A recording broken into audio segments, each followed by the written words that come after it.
I want to tell you about a new podcast from Dan Taberski. He's the host of Missing Richard Simmons, Running from Cops, and most recently, The Line. His new show is called 9/12, and the series is about what happened the day after September 11th and every day since.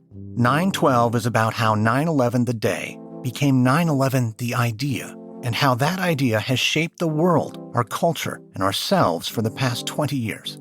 You'll meet the teenager whose personal conspiracy theory spread around the globe, and the rollerblading tour guide who tried to take him down. You'll follow the staffers for the satirical newspaper The Onion, who woke up the morning after 9/11 and realized they had to do the impossible, write jokes, hilarious headlines about the news of the day. Now, on the 20th anniversary of 9/11, we finally have enough distance, maybe, to see some things that we couldn't see before, and to learn some lessons that have gone unlearned for the past 20 years. You're about to hear a preview of 9/12. While you're listening, be sure to follow 9/12 wherever you get your podcasts, or you can binge all 7 episodes right now on Amazon Music or with Wondery Plus.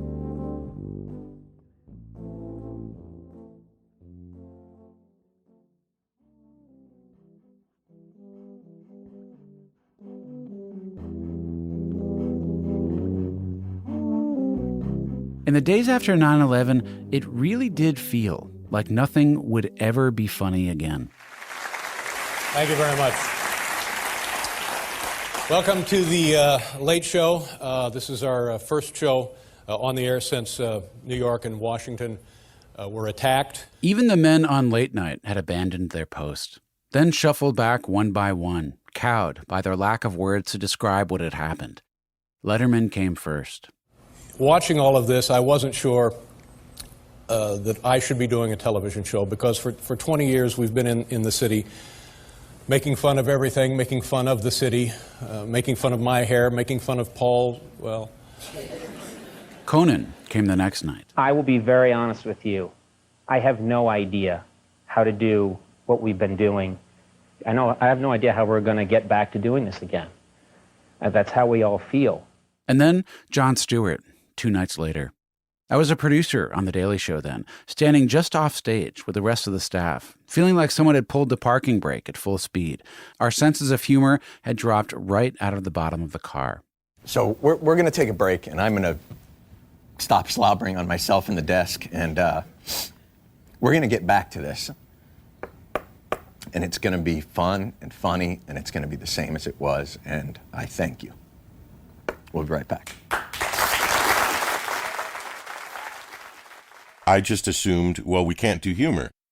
Todd Hanson was the head writer at the satirical newspaper The Onion at the time. I mean, everyone on the staff assumed that, and so we canceled it and we just went dark. And of course, who cares? It's just comedy, right? But here's the problem. The Onion isn't just a scrappy college comedy thing anymore. They have financial backers. They have payroll. They have ad buys to fulfill. Hell, they still have to pay They Might Be Giants. They can't just stop printing whenever they want. They have to put out their next issue.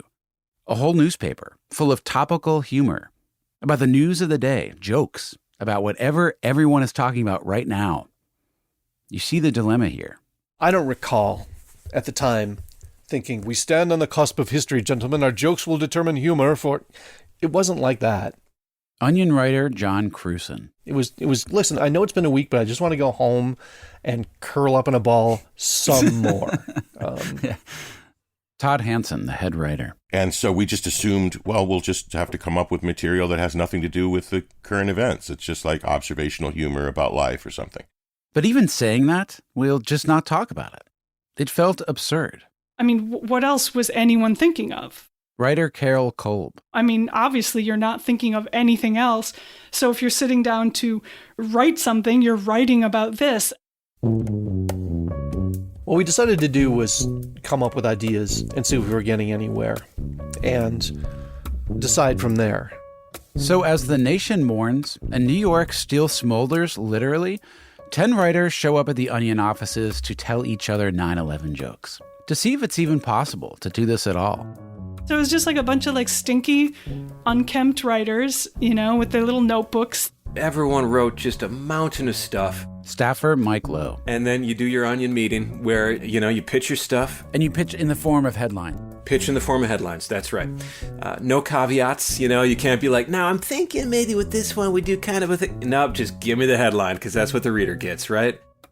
And you do it in front of the group. So you either get a laugh and everyone builds on the joke, or silence, and it's pretty clear, and you move on to the next one.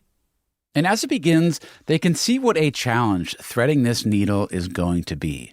I remember at the time that there was a particularly good, structurally good joke written by Tim Herod, one of the staff writers then, and it was, America stronger than ever, say Quadragon officials.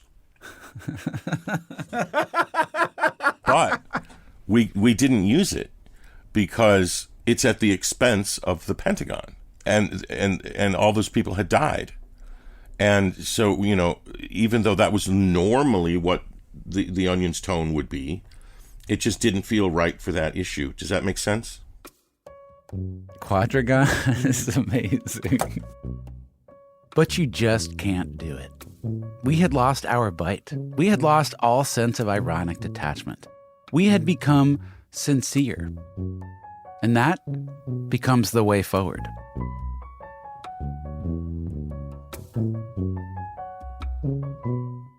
Follow 912 wherever you get your podcasts, or you can binge all 7 episodes right now for free on Amazon Music or with Wondery Plus.